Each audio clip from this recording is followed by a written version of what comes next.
Thomas Dent. I work inside sales for Offer Now Idaho. Just saw it online and I thought it would be a good opportunity to still do what I like. I like talking on phones. I like talking to people. I like solving problems. And then, yeah, it seemed like a good opportunity to solve problems while still working in the real estate industry. My favorite is integrity. I use integrity in life in general. Try to teach my kids integrity, be honest, be truthful, take responsibility for your actions. I think that's important in a job, and it's important in real life. I've learned to care more as I've gotten older and having kids. Like to truly care about people, care about their real life problems, and wanting to actually help and being sincere in the help that I offer. I think part of it's natural, just who I was, how I was raised, values my father instilled in me, and then I think as I got older, became more of a real adult and not so much of a kid adult with real bills and real children. I think it got bigger for sure. I grew up in California and then I moved to Washington when I was 11 for my dad's job. So I've only lived in big cities, and then I moved here to Kuna.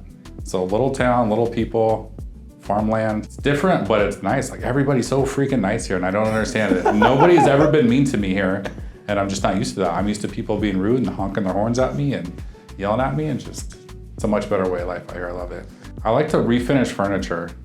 Yeah, so I like to buy old like 60s, 70s, 80s like furniture and then take it apart and make it modern and repaint it in modern hardware. I build bases. Like I learned how to do pocket holes and jigs and everything. So I'll say one call at a time.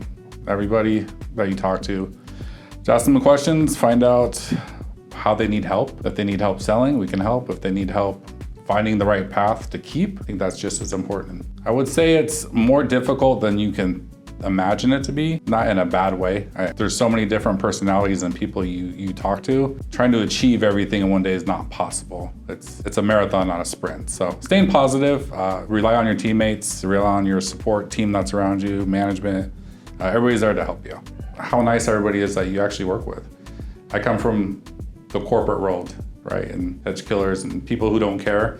So it's a little different to be around a group of people who actually do care about you and want you to succeed, and not just you're a number and a name and let's move on, right? That's a surprise. I like loud, outgoing people. People who wake up just like ready to go for the day. I'm not, I can't wake up ready to go. So I need that personality around me to get pumped up and bring the energy so that I can find the energy and try to match it. I need that loud person to be like, let's go, let's get it. It's time to move. I think the difference is it's customer service first. Other sales companies that I worked for, even others that I interviewed for before this, were very numbers driven. Nothing else matters but getting the sale. That's not always the case. If you help somebody, that's a win.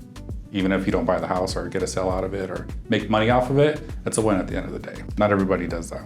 Everybody wants the hustle and bustle of trying to find a deal, and you run over whoever you have to run over to get there. And it goes back to integrity. That's not integrity, that's just selfishness and greed. Ricky and his wife was going through cancer treatment and they had their house on the market and they were trying to sell, and they just didn't like people coming and going. And it was way too much, way overwhelming, and they needed something that was easy. And in the end, it helped them because they got to move out of the city, out to where their kids live, be closer to family without having to deal with high pressure sales and things like that. It's always a good feeling if you can help somebody. I have a soft spot for older people. So I want to help all of them. And if you can help someone like that, especially when you go through cancer and things like that, it's scary times to go through. And so if you can help them at the end of the day, it's a win. Just the consistency. The old job was very non-fulfilling. You didn't really get to interact with so many people or help so many people on a daily basis. Now you get to do 10, 20, 30 people a day where you couldn't do that before. I think growth opportunities for sure. The team wants to grow and get bigger. The company wants to grow and get bigger. I want to grow and get bigger as a person in my career, I guess. If I can get another step up, if there's advancement opportunities, that's what drives me.